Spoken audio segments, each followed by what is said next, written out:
Good morning, class. So here we continue our chapter number 6, that is acids, bases and salts. Right बच्चे, पिछली दो classes में हमने ये पढ़ा कि एसिड्स जनरली वो सब्सटेंसेस होते हैं which are sour in taste and they can change blue litmus to red, right?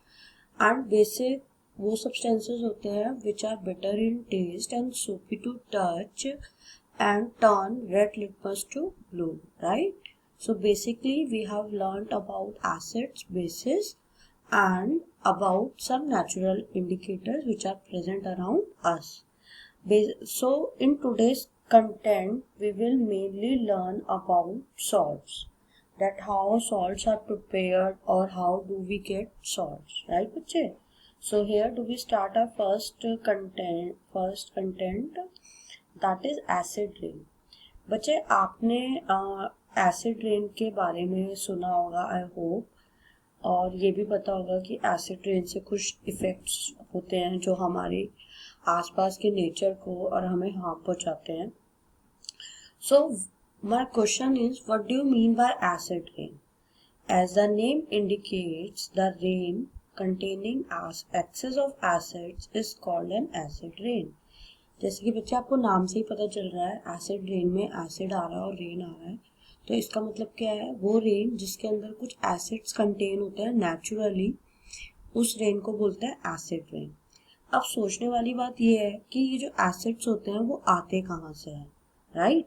So from where do these acids come from?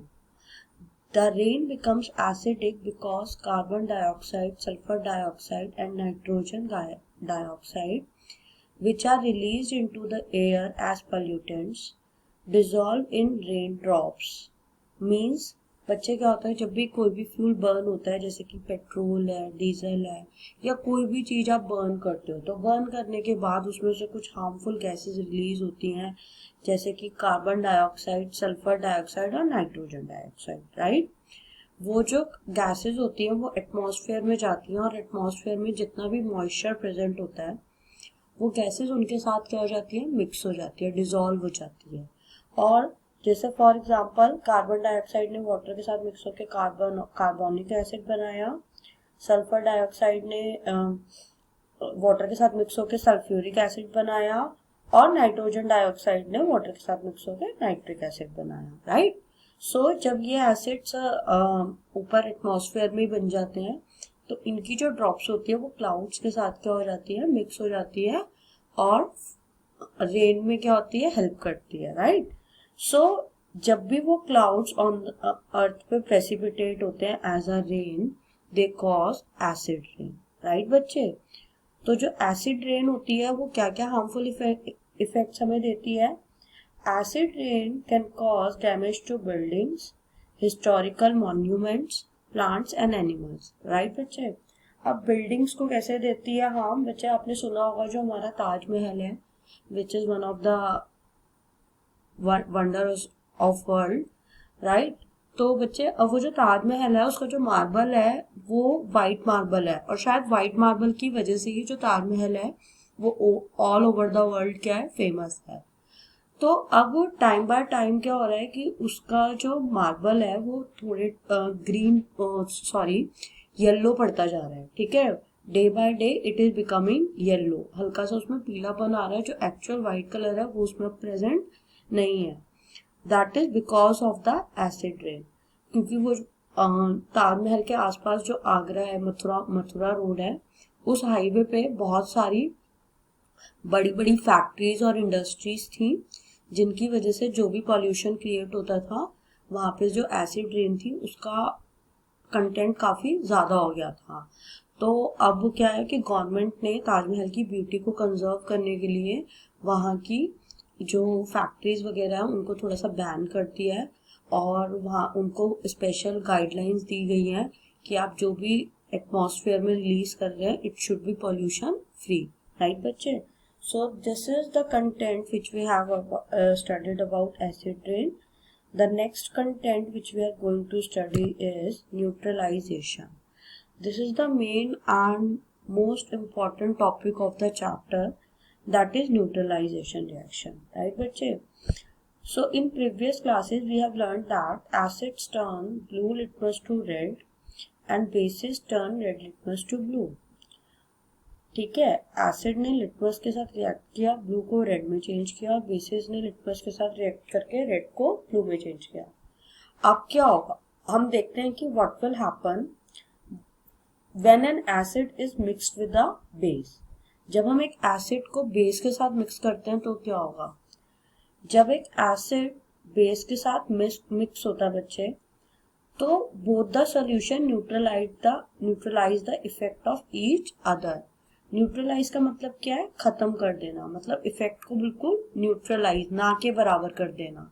जैसे कि फॉर एग्जांपल अगर आपके आसपास दो सेम स्ट्रेंथ वाले बच्चों की लड़ाई होती है, ठीक है, तो कई बार ऐसा होता है कि रिजल्ट में ऐसा लगता है कि दोनों में से कोई भी नहीं जीता. क्यों, क्योंकि इन दोनों की स्ट्रेंथ इक्वल थी और एज अ रिजल्ट हमारे पास कुछ भी निकल के नहीं आया. सेम उसी तरीके से जब एक स्ट्रॉन्ग एसिड, स्ट्रॉन्ग बेस या फिर एक वीक एसिड या फिर वीक बेस जो होता है वो आपस में रिएक्ट करते हैं, तो वो एक ऐसा प्रोडक्ट बनाते हैं जो कि ना ही एसिडिक होता और ना ही बेसिक होता. कई बार वो न्यूट्रल होता है. समझ में आई बच्चे, जो हमने लास्ट क्लास में न्यूट्रल चीजों के बारे में भी डिस्कस किया था. So when an acid solution and a base solution are mixed in suitable amounts. Suitable means जितना क्वांटिटी हम एसिड की ले रहे हैं उतनी क्वांटिटी हमें किसकी लेनी है, बेस की. So both the acidic nature of the acid and basic nature of the base are destroyed. ठीक है, बेस का बेसिक नेचर खत्म हो जाता है और एसिड्स का एसिडिक नेचर क्या हो जाता है, खत्म हो जाता है. तो जो रिजल्टिंग सोल्यूशन हमारे पास निकल के आता है, ना ही वो एसिडिक होता ना ही वो बेसिक होता, इट इज न्यूट्रल. राइट बच्चे. After this products of neutralisation. अभी जैसे हमने डिस्कस किया कि जब भी कोई न्यूट्रलाइजेशन रिएक्शन होता है उसमें जो सॉल्यूशन हमें मिलता है वो ना ही एसिडिक होता ना ही बेसिक होता, तो वो कैसा होता है, न्यूट्रल होता है. तो वो न्यूट्रल चीजें क्या क्या हो सकती हैं, या फिर when an acid reacts with basis, ठीक है, तो उसमें हमें क्या क्या प्रोडक्ट मिलते हैं, मतलब क्या क्या चीजें हमें क्या होती है, मिलती हैं. जैसे in neutralisation reaction heat is always produced और इवॉल्व. राइट, जब भी एक एसिड बेस के साथ रिएक्ट करेगा हीट तो प्रोड्यूस होगी ही होगी. प्रोड्यूस को आप इवॉल्व भी बोल सकते हो. This both are synonyms. Right. So ये जो इवॉल्व हीट होती है ये जो टेम्परेचर इंक्रीज कर देती है रिएक्शन मिक्सचर का. ऑब्वियसली बच्चे, किसी भी चीज में अगर हीट प्रोड्यूस होगी तो उसका टेम्परेचर क्या हो जाता है, बढ़ जाता है. जैसे फॉर एग्जांपल जब आपकी बॉडी में हीट प्रोड्यूस होती है तो आपकी बॉडी का टेम्परेचर बढ़ जाता है और आप फीवर फील करते हो. Right. So in neutralisation reaction a new substance is form. This is called salt. अब ये जो सॉल्ट है, this is the main product which we get from neutralisation reaction. ठीक है बच्चे. तो अब ये सॉल्ट वो वाला सॉल्ट नहीं है जो हम रोज खाने में डाल के खाते हैं, जो खाने का टेस्ट प्रोवाइड करता है. वो तो एक कॉमन चीज है जो हम उसको बोल देते हैं कि that is a salt. Chemistry की टर्म में जो सॉल्ट होता है वो एक ऐसा प्रोडक्ट होता है जो हमें तब मिलता है जब एक एसिड एक बेस के साथ क्या करता है, रिएक्ट करता है. आई होप अब आपको जो सॉल्ट की साइंटिफिक डेफिनेशन है वो समझ में आ गई होगी. राइट. तो जो बच्चे सॉल्ट होता है वो नेचर में एसिडिक भी हो सकता है, बेसिक भी हो सकता है और न्यूट्रल भी हो सकता है. जरूरी नहीं है कि वो सिर्फ न्यूट्रल ही होगा, इन तीनों में से वो कैसा भी हो सकता है. So thus neutralization can be defined as follow. Here is the proper definition of neutralization.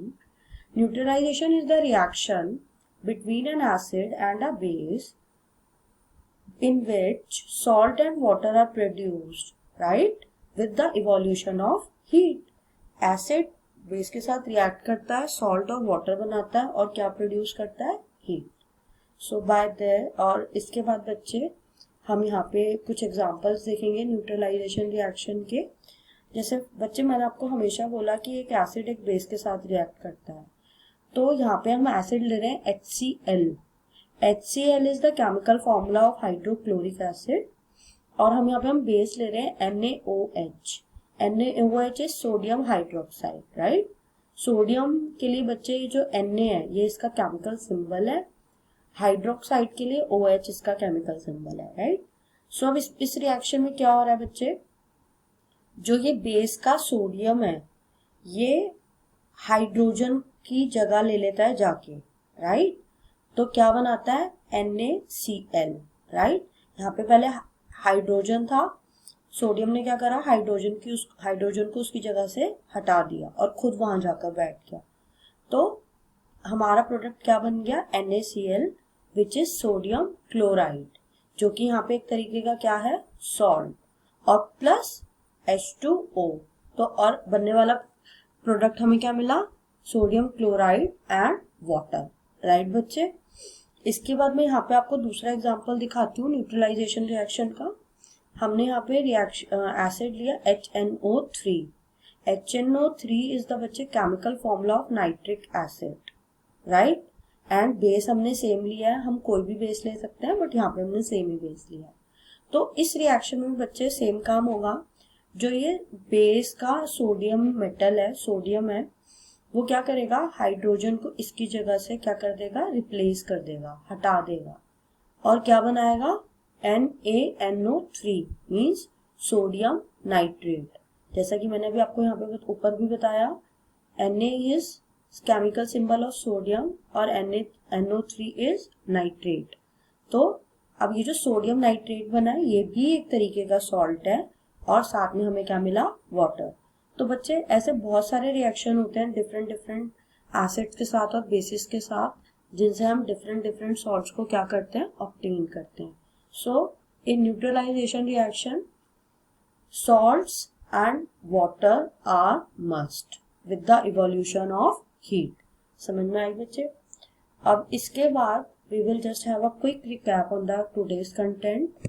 So today we have studied that the rain containing excess of acids is called an acid rain। The reaction between an acid and a base is known as neutralization। Salt and water are produced in this process with the evolution of heat। Here is the example of neutralization reaction। HCl plus NaOH will gives you NaCl plus H2O। बच्चे NaCl जो है वो वही salt है जो हम अपने घर में डेली में खाते हैं, राइट। उसका कॉमन नेम है सॉल्ट और टेबल सॉल्ट, राइट।